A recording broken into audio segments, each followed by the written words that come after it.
आज हम numbers class 9 के नंबर सिस्टम चैप्टर में एक इम्पॉर्टेंट टॉपिक होता है exponent of the real number, जो कई मायनों में बहुत ही इम्पॉर्टेंट होता है बच्चों के लिए, सबके लिए।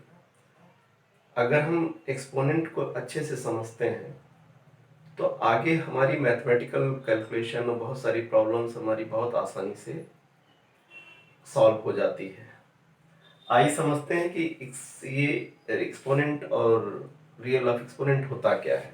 जैसे अगर मैं 3 है, इसको हम खुद से इससे एक बार मल्टीप्लाई करते हैं तो इसका मतलब है कि the repetition of multiplication of this number is only 1 times, यानी इसको हम लिखते हैं 3 पावर 1। यहाँ 1 है, अगर हम 3 को 2 बार लिखते मल्टीप्लाई करते हैं तो इसका मतलब इट इज 3 पावर स्क्वायर, यानी 2 बार होगी मल्टीप्लाई। अगर हम 3 को 3 बार लिखते हैं तो इसका मतलब है कि 3 पावर क्यूब होगी, यानी जितनी बार ये मल्टीप्लाई होगा ये पावर बोलते हैं या एक्सपोनेंट बोलते हैं, यहाँ लिखा जाता है। अगर हम इसको 3-4 बार मल्टीप्लाई करते हैं तो ये हमारा होता है 3 पावर 4। यानी ये जो नंबर है ये शो करता है कि ये नंबर कितनी बार खुद से मल्टीप्लाई हो रहा है। इसी को हम लोग कहते हैं एक्सपोनेंट या पावर, एक्सपोनेंट, और या पावर भी बोलते हैं इसको, और इसको बोलते हैं हम लोग बेस, बेस बोलते हैं। यानी किसी एक्सपोनेंट में ये ऊपर का पोर्शन हमारा कहलाता है एक्सपोनेंट है, एक्सपोनेंट, और इस जो नीचे नंबर होता है उसको कहते हैं बेस। ये हमारा एक्सपोनेंट और बेस क्या होता है हम इसको देख करके समझ सकते हैं। इसके बाद आता है कि इसकी कुछ इम्पॉर्टेंट रूल्स होते हैं, लॉज होते हैं, जिसे हमें जानने की जरूरत होती है। तो देखते हैं इसको पहले। जैसे लॉज ऑफ द एक्सपोनेंट हमारा है, laws of the exponent, exponent of real number, of real numbers. हम रियल नंबर के बारे में डिस्कस कर रहे हैं, इसलिए हम एक्सपोनेंट भी यहाँ पर रियल नंबर के बारे में ही डिस्कस करेंगे। देखिए, पहला रूल है कि रूल 1, आप ऐसे समझ लीजिए, if A is non zero, non zero real number and mn are positive integer। अगर a एक नॉन जीरो रियल नंबर हो और mn जो है वो पॉजिटिव इंटीजर्स हो, तो रूल्स क्या होते हैं। पहला रूल यहां पर ये बनता है कि a power m into a power n is equal to, अगर बेस सेम हो यानी और पावर डिफरेंट हो, then we are writing a power m plus n, यानी पावर्स क्या होते हैं, ऐड हो जाते हैं। एग्जाम्पल हम यहाँ पे देते हैं। जैसे एग्जाम्पल हमारा ये है, समझना यहाँ पे जरूरी है कि एग्जाम्पल्स ये है कि if 2/3 to the power 4 into 2 to the power 3/7 इसकी इंटू 2/3 तो आप ये ध्यान देना कि चूंकि ये बेसेस सेम है तो by rule first powers will be added, यानी 2/3 आ जाएगा 4 + 7 + 8 will be equal to 2/3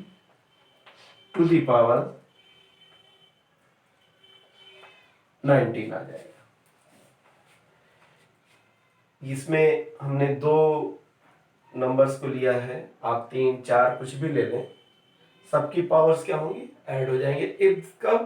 if the base are same, तो एक्सपोनेंट क्या होंगे, ऐड हो जाएंगे। दूसरा रूल है यहां पर हमारे पास है, ये सेकेंड रूल है कि if a⁻m upon a⁻n then a⁻m - n। अगर ये हमारा जो सेकेंड लॉ ऑफ एक्सपोनेंट या रूल है कि अगर बेसेस सेम हो, बेस सेम हो तो एक्सपोनेंट और वो डिवाइड किए जा रहे हो तो उनके जो एक्सपोनेंट होते हैं वो सब्ट्रैक्ट कर दिए जाते हैं। जैसे एग्जांपल के तौर पे कि 2/17 और डिवाइड बाई 2/15 एग्जांपल हमारा है ये, तो ये रिजल्ट हमारा ये आएगा 2/17 - 15 विल बी 2 यहाँ पे आ जाएगा हमारा 2 आ जाएगा और we will calculate then this is 4। यानी अगर बेस सेम है तो एक्सपोनेंट को सब्ट्रैक्ट कर दिया जाता है, ये सेकेंड रूल है। तीसरा जो लॉ है हमारा एक्सपोनेंट का, तीसरा रूल है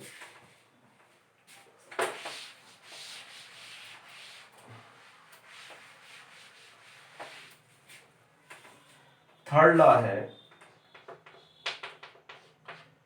कि a⁻m इक्वल टू -a⁻−m। अगर यम एक पॉजिटिव इंटीजर हो और एक नॉन जीरो रियल नंबर हो तो a⁻m can be written a⁻−1 या ऐसे भी है कि a⁻−m can be written 1/a⁻m। तो ये एक्सपोनेंट है। जैसे एग्जांपल के तौर पे कि अगर आप कैलकुलेट करते हो 3⁻−7 है तो you can easily right it 3⁻+7, यानी एक्सपोनेंट अगर हम निगेटिव है और नीचे लेके आते हैं 1/, कर देते हैं तो इट विल बी पॉजिटिव। या अगर इसका एक दूसरा एग्जांपल भी है कि अगर ये लिखा जाता है कि 4⁻5, अगर हम इसको 1/, लिखते हैं तो 4⁻−5 हो जाएगा। This is the method. तो वी कैन, हम इसको इस तरह लिख सकते हैं।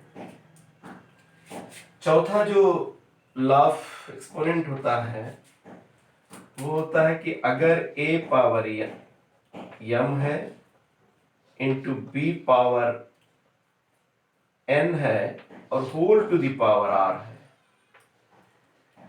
इसमें समझना बहुत जरूरी होता है, ये बहुत ही यूज होता है कि अगर a और b या और कई सारे नंबर हो सकते हैं इसके अंदर, सबकी पावर अलग अलग है या सेम भी है, कोई मतलब नहीं, और होल पावर है, तो जब हम इस ब्रैकेट को तोड़ते हैं या एलिमिनेट करते हैं तो ये पावर हर नंबर के पावर में मल्टीप्लाई हो जाता है।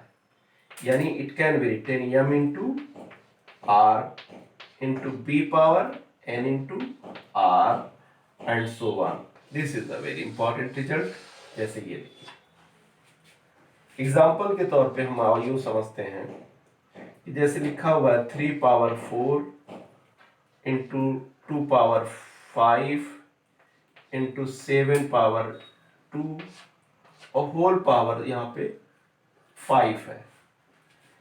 तो इसके अंदर कितने भी नंबर लिखे गए हैं तो क्या हो सकता है इसमें, हम जब इसको मल्टीप्लाई करेंगे, ये ब्रैकेट एलिमिनेट करने की कोशिश करेंगे, तो ये 5 इसमें इसमें और इसमें दोनों में मल्टीप्लाई होगा। 3 power 20 into 2 power 25 into 7 power 10। This is a very important rules of the exponent. इसे हमें समझने की जरूरत होती है। तो इस तरह हमने 4 रूल्स ऑफ द एक्सपोनेंट समझे हैं। और भी कई रूल्स हैं, आइए समझ लेते हैं। पांचवा जो हमारा रूल होगा, दैट वुड बी, पांचवा जो रूल होगा वो होगा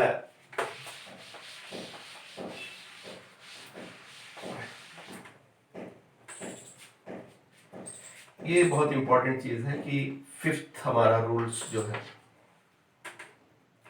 कि a पावर 0 की वैल्यू हमेशा 1 होती है। This is the very important. जैसे मान लिया एग्जांपल के तौर पे कहीं पे लिखा हुआ है, एग्जांपल 1 में ले रहा हूं कि 3 पावर 7 इंटू 3 पावर -7। तो पहले रूल के अकॉर्डिंग ये आ जाएगा 3 पावर 7 प्लस -7, इसको लिखते हैं 3 पावर 7 -7 बराबर 3 पावर 0 बराबर 3 पावर, ये आ जाएगा 1। यानी किसी भी एक्सपोनेंट, अगर किसी भी रियल नंबर का एक्सपोनेंट 0 है तो उसकी टोटल वैल्यू 1 होती है। जैसे एग्जांपल के तौर पे आइए एक बहुत अच्छा क्वेश्चन समझते हैं यहाँ पे कि a बाई बी, यहाँ पर है x minus y, a by b y minus z, a by c और x minus z minus x. अब आप यहाँ पे देखिए कि ये जो बेस है a बाई बी तीनों में है, उनके एक्सपोनेंट्स अलग अलग हैं। तो according to the first rule हम क्या करेंगे, सारे के सारे जो पावर्स हैं उनको हम ऐड कर देंगे, x minus y plus y minus z plus z minus x. तो देखिए x कैंसिल हो जाएगा इससे, z इससे कैंसिल हो जाएगा, y से कैंसिल हो जाएगा। तो we are left with the result a power b power 0 और इसकी वैल्यू आ जाएगी 1, क्योंकि इस पूरे नंबर का जो एक्सपोनेंट है वो जो है ये 0 है, इसलिए 1 आ जाएगा। तो ये पांचवा रूल हो गया। इसी तरह एक इसका जो छठा रूल है, आइए समझते हैं। इसमें आपको अगर कोई डाउट है तो आप मुझसे कमेंट में पूछ सकते हैं। इसमें आइए छठा रूल आइए देखते हैं क्या है।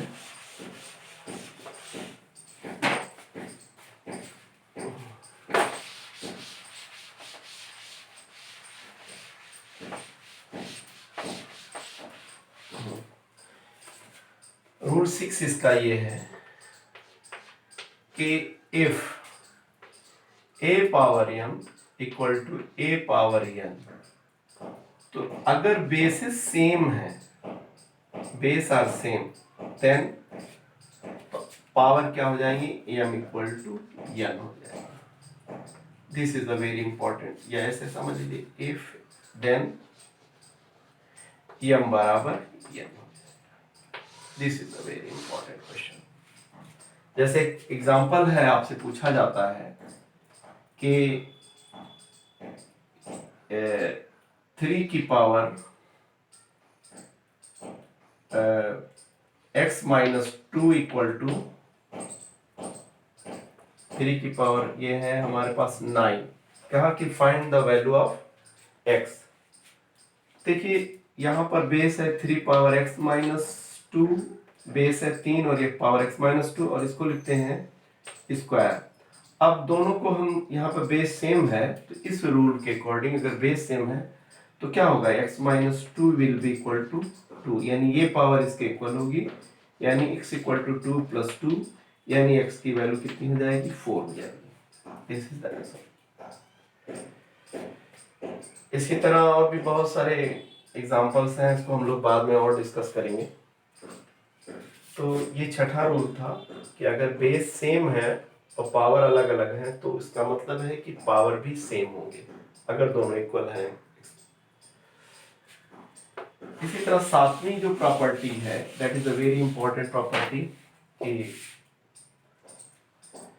सातवीं प्रॉपर्टी है इसकी कि अगर यहाँ पर दिया हो a पावर m और b पावर m, यानी एक्सपोनेंट सेम है और बेसिस अलग अलग है और एक्सपोनेंट पूरा नंबर सेम है, देन क्या होगा कि m will be a equal to क्या होगा, b होगा, अगर ये सेम है तो। This is the very important rule. इसके लिए क्या करते, एग्जांपल आइए समझते हैं बेटा। जैसे मान लिया कहा कि x minus two equal to 5 equal to, यहाँ पे कहा कि 2 पावर 5। देखो बेटा यहाँ पे एक्सपोनेंट सेम है, तो कहा कि find the value of x, find x। तो हम इस प्रॉपर्टी का यूज करते हैं। एक्सपोनेंट अगर सेम है तो बेस आर सेम, तो x equal to 2 plus 2 equal to x equal to 4 आ रहा है। This is the answer.